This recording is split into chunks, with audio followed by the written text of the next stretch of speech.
Hi students, मैं राकेश कुमार अपने आपके यूट्यूब चैनल KIC लेक्चरर्स पखौदना में स्वागत करता हूं।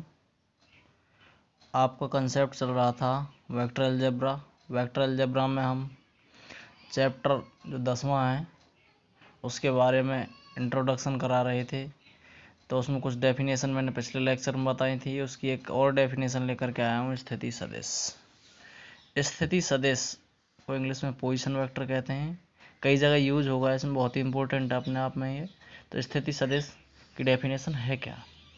स्थिति सदिश की जो डेफिनेशन है ये है, किसी मूल बिंदु O के सापेक्ष P की स्थिति को सदिश वेक्टर OP से वर्णित किया जा सकता है। ऐसे सदिश O के सापेक्ष बिंदु P का क्या कहलाता है? स्थिति सदिश कहा जाता है। इस प्रकार O के सापेक्ष P का स्थिति सदिश वेक्टर OP होगा। जैसे ये कोई पॉइंट P है जिसके कोऑर्डिनेट x, y, z है। ये मूल बिंदु O है। O के कोऑर्डिनेट कितने हो जाएंगे? 0, 0, 0।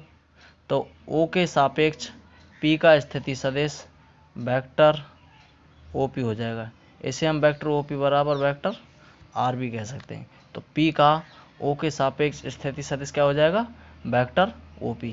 किसके सापेक्ष है? मूल बिंदु O के सापेक्ष। तो OP बराबर क्या हो जाएगा? Vector R। यदि वेक्टर A भी कोई सदिश हो और मूल बिंदु O हो, तो मूल बिंदु O हो तो A के स्थिति सदिश OA कौन सा है? जैसे ये कोई A भी है, वेक्टर A भी है, ये कोई वेक्टर A भी है और ये कोई मूल बिंदु O है। O के कोऑर्डिनेट कितने हैं? यहाँ भी 0, 0, 0 हैं।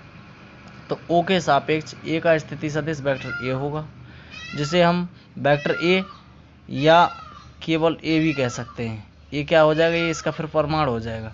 ऐसे ही बिंदु B का जो स्थिति सदिश है किसके सापेक्ष? O के सापेक्ष। तो क्या हो जाएगा? वेक्टर B या केवल B कह सकते हैं। तो हमने यही बताया, यदि वेक्टर A भी कोई सदिश हो और मूल बिंदु O हो तो A के स्थिति सदिश को वेक्टर OA, और उसे हम क्या कह सकते हैं? वेक्टर A या A से, और B के स्थिति सदिश वेक्टर OB को वेक्टर B या B से प्रकट करते हैं। तो AB का जो स्थिति सदिश है क्या आएगा? वेक्टर AB है। इसका स्थिति सदिश मूल बिंदु O के सापेक्ष क्या हो जाएगा? ये शीर्ष A है, A का क्या हो जाएगा? OA की वैल्यू कितनी हो जाएगी? A। और OB है, और OB कितनी हो जाएगा? वेक्टर B या B हो जाएगा। तो हमें क्या निकालना है इसका? ये तो हमने बता दिया। अब जैसे इसका परिमाण निकालना है OP का परिमाण क्या निकालेंगे? तो OP या वेक्टर R का जो परिमाण आएगा क्या आएगा? परिमाण को मैंने बताया है कि मॉडुलस से डिनोट करते हैं। तो मैग्नीट्यूड OP कह सकते हैं इसे, या मॉडुलस OP कह सकते हैं, या मॉडुलस R कह सकते हैं। जब दोनों का परिमाण निकालना, परिमाण के बारे में हम बता चुके थे पिछले लेक्चर में कि वेक्टर का प्रारंभिक और अंतिम बिंदु जो है, इन दोनों के बीच की जो लंबाई है वही उसका परिमाण कहलाएगा। तो इन दोनों के बीच की दूरी निकाल देनी है हमें। तो OP की जो दूरी आएगी क्या होगा? इन दोनों बिंदुओं के बीच की दूरी का सूत्र लगा देंगे। तो दो बिंदुओं के बीच की दूरी का सूत्र क्या होता है?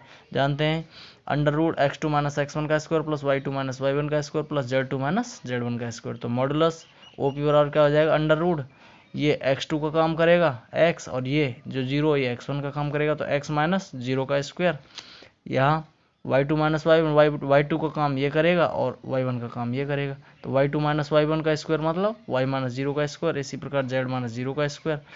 मॉडुलस ऑफ R बराबर क्या हो जाएगा? x - 0 का स्क्वायर बराबर x square plus y square plus z square.